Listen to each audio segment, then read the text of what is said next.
First, you take the cap off the tube and open the seal by firmly pressing the indent on the top of the cap onto the star-shaped seal on the tube. Do not open the seal with scissors or other sharp objects. Use the dosing card to measure the correct dose. Gently rub Voltaren into the skin using your hand. You should apply it 4 times a day for best results. Only apply it to clean, dry skin that doesn't have any cuts, open wounds, infections, or rashes. Do not apply in the same area as any other medicine or products applied to the skin.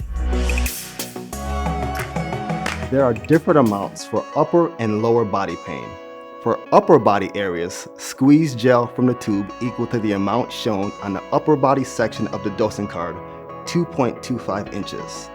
For lower body areas, squeeze gel from the tube equal to the amount shown on the lower body section of the dosing card, 4.5 inches.